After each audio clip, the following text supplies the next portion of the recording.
친구들 안녕하세요. 5분 국어 영역의 리나쌤입니다. 반갑습니다.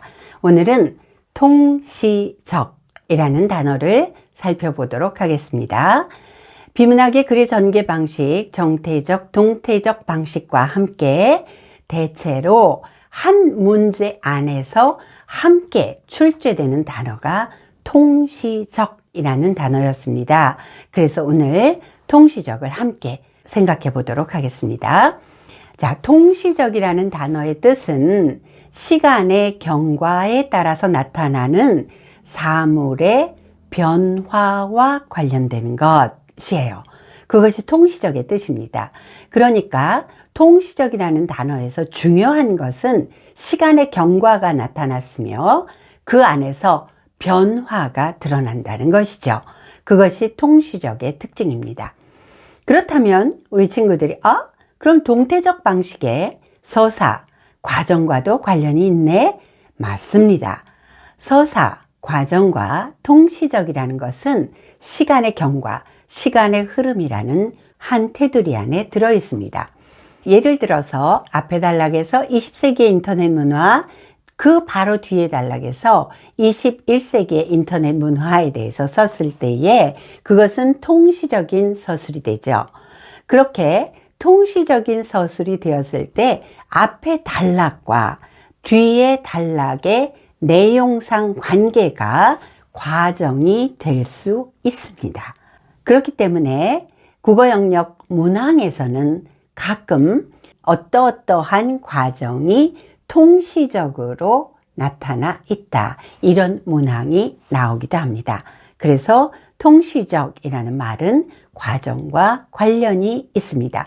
물론 큰 테두리로 보면 서사라고도 할 수 있는 것이죠. 시간의 흐름이니까요. 이렇게 통시적으로 서술이 됐을 때 여러분들은 내용에서 무엇을 찾으셔야 될까요? 그렇죠. 변화를 찾으셔야 되죠. 무엇이 달라졌는지, 변화되었는지를 찾으셔야 합니다.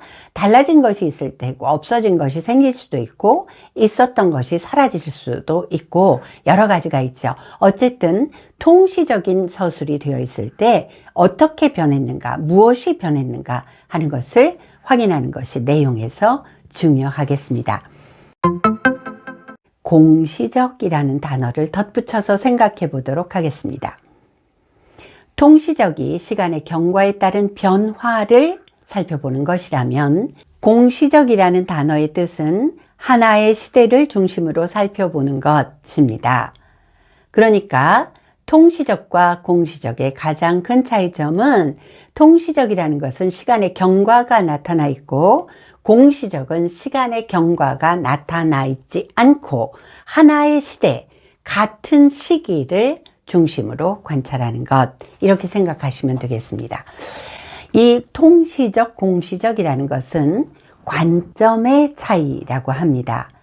관점은 사물이나 현상을 관찰할 때 바라보는 방향이나 생각하는 입장, 이것을 관점이라고 합니다. 예를 들어서 원기둥을 생각해 보죠. 커다란 원기둥이 있을 때 옆에서 본다면 직사각형으로 보이겠어요. 그러나 바로 위에서 내려다 본다면 원으로 보이죠. 이와 같이 같은 물체가 어느 쪽에서 바라보느냐에 따라 전혀 다른 것이 되는 것입니다. 그러면 이 관점의 차이를 공시적, 통시적을 가지고 살펴보도록 하겠습니다.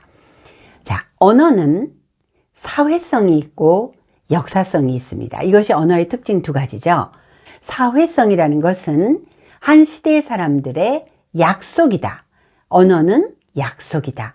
그래서 약속은 쉽게 깨뜨릴 수가 없어요.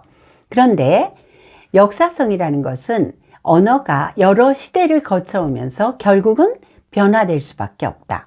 세종할아버지가 한글을 만들어 놓으신 당대 그 이후 15세기, 16세기, 17세기의 국어와 현대 국어는 많은 차이가 있습니다. 결국은 변한다. 그것이 언어의 역사성이죠. 그렇다면 같은 언어를 대상으로 했는데 사회성이 있어요. 쉽게 변화시키면 안 돼요. 역사성이 있어요. 변화되는 것이에요. 하면 모순이 아닐까요? 네, 모순이 아니죠. 무엇 때문인가요? 관점 때문입니다. 언어의 사회성은 여러 시대를 살펴보는 통시적 관점일까요? 어떤 하나의 시대를 살펴보는 공시적 관점일까요? 네, 사회성은 공시적 관점이죠. 그렇다면 언어의 역사성은 여러 시대를 살펴보는 통시적 관점이죠. 그러면 언어에 대해서 이렇게 말할 수 있습니다. 언어를 공시적 관점으로 보면 사회성이 있다. 언어를 통시적 관점으로 보면 역사성이 있다. 이렇게 말할 수 있지요. 이것이 바로 통시적이라는 것과 공시적이라는 관점입니다. 자, 오늘 통시적이라는 것을 했기 때문에 그것과 함께 생각해 보아야 할 공시적이라는 단어를 살펴봤고요. 그것이 관점의 차이이기 때문에 관점에 대해서도 살펴보았습니다. 잘 기억하시고 여러분들에게 큰 도움이 되시면 좋겠습니다. 오늘도 반가웠고요. 구독, 좋아요 꼭 부탁드리고요. 다음 시간에 다시 만나겠습니다.